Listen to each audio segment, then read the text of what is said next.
안녕하세요. 아, 예, 반갑습니다. 예, 잘 부탁드립니다. 제가 이쪽으로 앉으시죠. 예.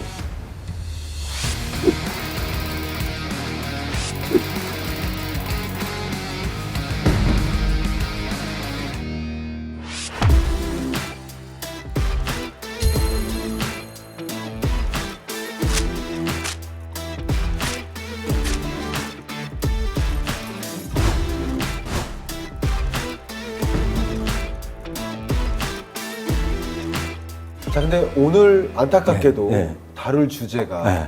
이 부동산과 부채와 아, 그러니까요. 굉장히 무거운 주제인 것 같습니다. 영끌 비투 네. 어떻게 혹시 생각하고 계십니까? 코인이든 주식이든 부동산이든 어떻게 보면 풀베팅을 했죠. 그런데 이게 결국은 급격한 우하향을 하다 보니까 영끌푸라고 제가 이름을 지었습니다. 그러시군요. 그만큼 대출을 많이 냈기 때문에 네. 이제 고통을 좀 겪을 수밖에 없는데 물론 MZ 세대가 영끌 비투 하도록 만든 것은 기성세대들의 책임도 그럼요. 다분히 있습니다. 예, 그럼요. 이게 부동산만 해당되는 게 아니라 지금 뭐예요? 코인, 주식 다 해당되는 거잖아요. 해당돼요. 그래서 아마 이번 영끌푸 사태를 겪으면서 조금은 성숙한 네. 세대가 될 거다. 뭐 기성세대 다 그랬으니까요. 네. 뭐 그래서 조금 긍정적으로 보는 것도 좋겠다 이런 생각을 해보고 있습니다. 네, 우리 2030 청년들께서 어려움을 맞는 그런 음. 구간인데 그럴수록 우리는 앞으로 어떤 흐름이 전개될까를 좀 들여다볼 필요가 있지 않을까. 네, 네. 그래서 첫 번째 인플레이션의 장기화, 두 번째는 이 레고레 사태가 하나의 계기가 되긴 했지만 국내 채권 시장이 가장 중요한 문제로 이제 부상했습니다. 이 부분 함께 다뤄보도록 하겠고요. 일단 첫 번째로 우리 수성님과 대화를 나눌 그 주제가 네. 인플레이션입니다. 그렇죠. 인플레이션이 촉발된 배경은 정말 여러 가지가 네. 있겠지만 저는 첫 번째로 일단은 2021년에 백신이 보급되기 시작했어요. 아, 그렇죠. 근데 백신이 불균형하게 보급됐죠. 선진국들은 먼저 회복되고 위드 코로나 선언하고 뭐 스마트폰 바꾸고 가전제품 바꾸고 자동차도 바꾸는 이런 경제 회복이 진전되면서 수요가 급증했습니다. 그런데 그 수요에 충족하는 신흥계국들은 백신을 구경하지도 못했어요. 그렇죠. 철, 알루미늄, 마그네슘 이런 비철금속 공급을 하는 탄광이 셧다운돼요. 아, 또 역시 농장이 셧다운돼서 밀, 콩, 옥수수, 식용유 공급이 안 돼요. 역시 공장이 셧다운돼서 여러 자동차 부품이라든가 여러 부품들이 제대로 수급이 안 됩니다. 공급망 병목 현상으로 원전세 가격이 급등하는 추세 속에 그게 소비자 물가에 반영되려고 하는 즈음에 전쟁이 터지면서 설상가상으로. 예. 공급망이 완전히 막혀버린 거죠. 왜냐하면 러시아가 세계 최대 산유국 중에 하나죠. 그렇죠. 2위고 네. 식료품, 에너지, 철, 비철금속 자원들을 모두 갖고 있는 이런 나라가 경제 제재를 통해서 공급하지 마 하니까 공급망이 더 틀어막힌 거예요. 그러면서 말 그대로 초인플레이션. 근데 대체적으로 코로나19 사태를 이제 극복하기 위해서 네. 프로젝트인 이 과잉 유동성, 네. 이게 뭐 유동성 산사태라고 네. 저는 표현하는데 네. 이게 결국 인플레이션의 주요인인 것처럼 대부분 인식을 하고 있는데, 네. 그러니까 실장님께서는 그뿐만 아니라 네. 그런 공급회로를 같이 봐야 네. 지금 인플레이션을 진정으로 이해할 수 있다 이런 말씀이죠. 맞습니다. 과도하게 풀렸던 유동성이 자산 버블을 만든 건 사실이에요. 근데 그것이 인플레이션을 만들었다라고 보기에는 부족함이 있습니다. 그렇죠. 실물 경제적인 이슈와 함께 역시 유동성 문제도 같이 생각을 해봐야 될 것 같아요. 지금 인플레이션이요. 미국이 9.1%를 찍었잖아요. 이렇게 높은 물가 상승률은요. 이 영상을 보고 계시는 41세가 안 되신 청년분들께는 네. 정말 처음 만나는 그런 숫자였던 거고 지금 현재 물가에 대한 그 기점이 미국 같은 경우는 9%대를 기록하고 7%대로 내려온 상황이고 어쨌든 22년 끝자락에는 7%대로 마감할 가능성이 높겠다 이렇게 진단을 많이 하고 그렇게 있습니다. 높아요? 네, 7%대 위에서 계속 맴도는 이런 물가 상승률이니까 연평균 한 8% 정도의 미국 물가 상승률을 본 게 아니에요. 근데 미국이 그렇게 소비자 물가가 높은 것은 네, CPI 항목에 네. 주거비가 거의 30% 이상 차지한 게 네. 아닌가. 저는 개인적으로 주거비가 포함이 안 됐다가 갑자기 포함된 게 아니거든요. 아. 늘상 포함된 그 지수가 전년 동월 대비 얼마나 상승했는지를 봤기 때문에 그 주장은 저는 개인적으로 반대하는 입장이고요. 또 한 가지 더 중요한 것은 그 주거비 섹터가 있지만 우리나라도 소비자 물가 지수를 계산할 때 460여 가지 소비 품목을 가격 등락률을 계산하는 거죠.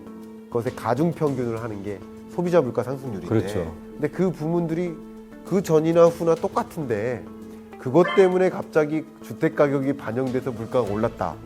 그렇게 설명하기는 좀 어렵고, 오히려 21년에 집값 상승률이 더 높았었잖아요. 네, 맞습니다. 22년보다. 아. 그 주장대로라면 미국 물가 상승률이 가장 낮았어야 된다는 거죠. 그렇죠. 그 주장대로라면.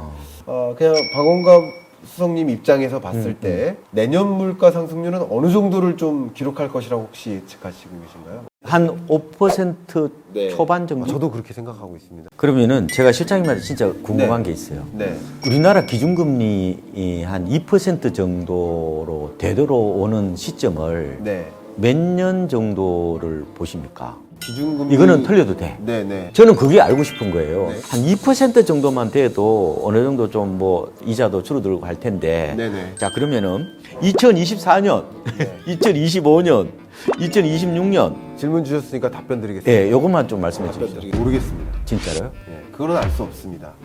그걸 안다고 얘기하는 것 자체가 거만한 게 아닌가 생각이 되고요. 어쨌든 기본적으로 이 고물가 기조가 23년 내에는 잡히기 어렵다라고 그렇죠. 판단할 수 있기 때문에 네. 쉽사리 금리를 제자리로 인하하기는 어렵지 않겠는가. 23년을 좀 그렇게 바라봐요.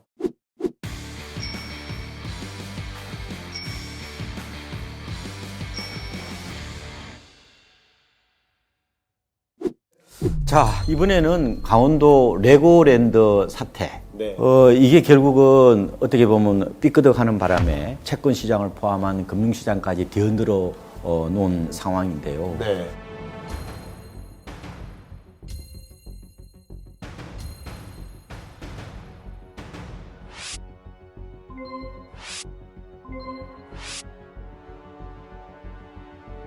국가가 보증하는 그런 채권마저도 이런 부실한 문제가 발생할 그렇죠. 수 있으니 예, 예. 가뜩이나 채권 시장이 9월까지 얼어붙고 있었는데 채권 금리는 계속 올라가고 있었는데 이런 불신이 더 팽배해지다 보니까 다른 말로 해석하면 이렇습니다.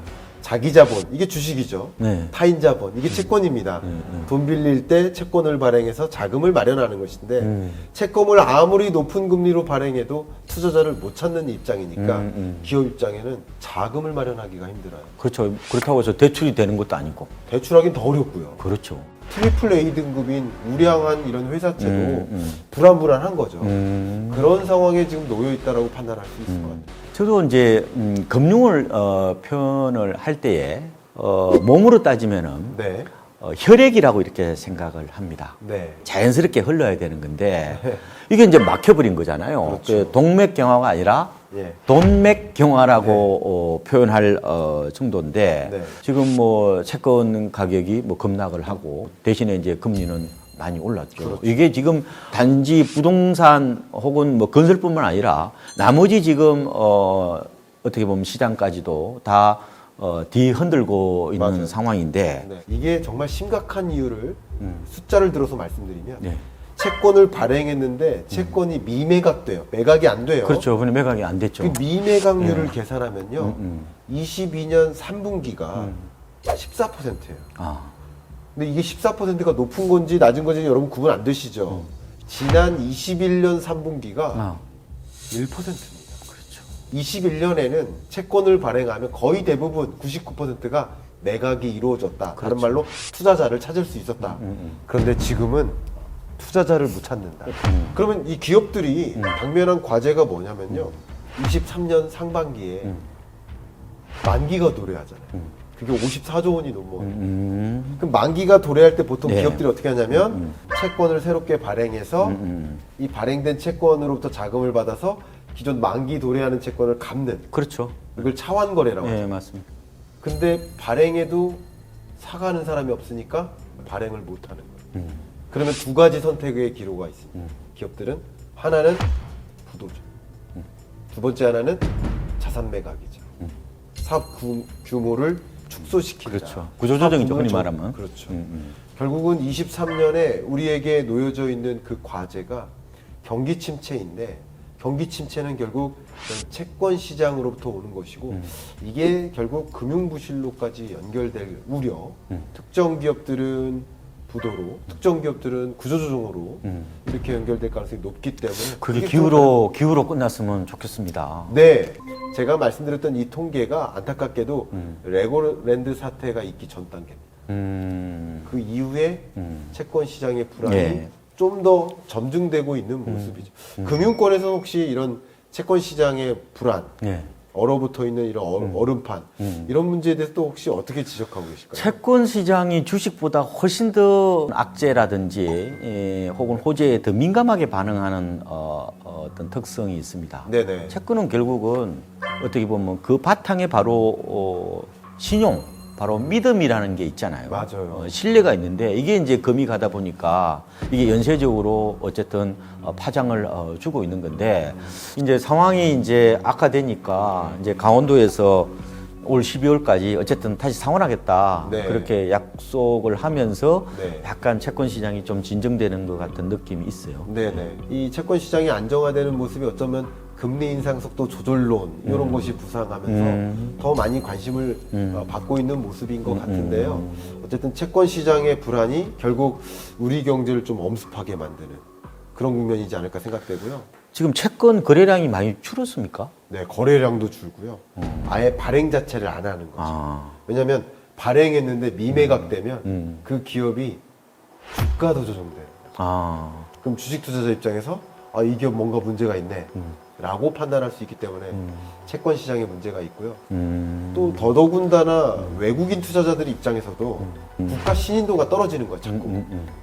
여기 무슨 채권 시장이 난리도 아니네.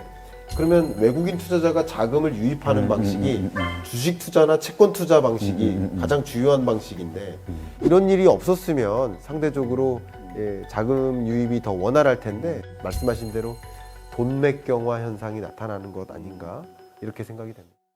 요번에 결국 문제가 되었던 게 바로 PF 부분이잖아요. 이게 일종의 이제 담보대출하고 좀 유사한데 레고랜드 같은 경우는 입장 수익이 될 수가 있겠죠. 그렇습니다. 그걸 이제 담보로 해서 이제 짧게 음처럼 이렇게 짧게 발행을 했는데 비상이 걸려버리는 어떤 그런 상황인데 네.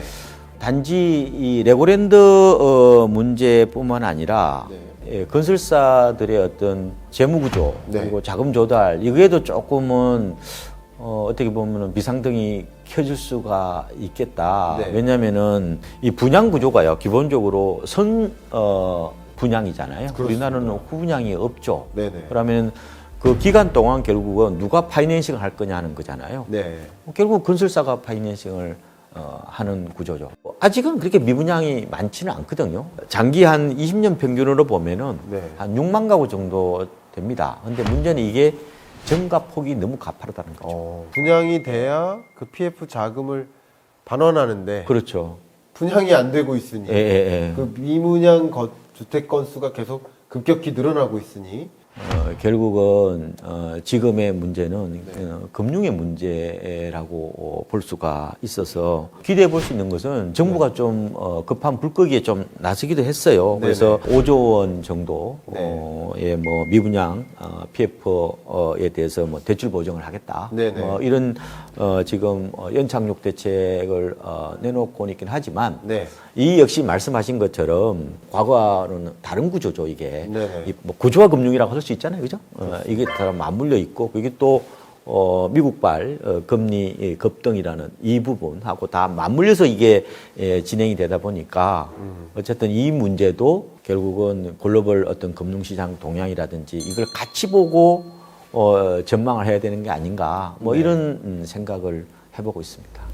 그리고 이런 건설사들도 어떻게 보면 그에 따라서 뭐 좀 출렁거릴 수밖에 없는 뭐 그게 뭐 현실이다 이렇게 말씀을 드릴 수가 있겠습니다.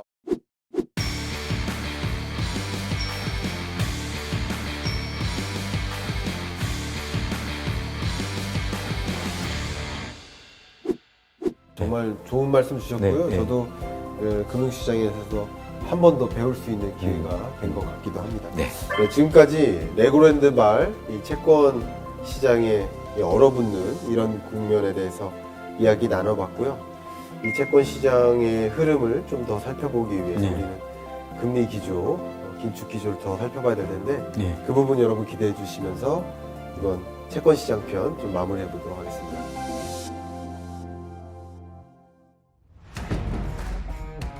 아직 경기 침체 안 왔다라는 말씀 먼저 드리고 싶습니다. 그러면 23년 성장률 전망치가 또 언제까지 금리를 인상할 것인지 매수자가 거래 파업을 벌이고 있다 이렇게도 표현을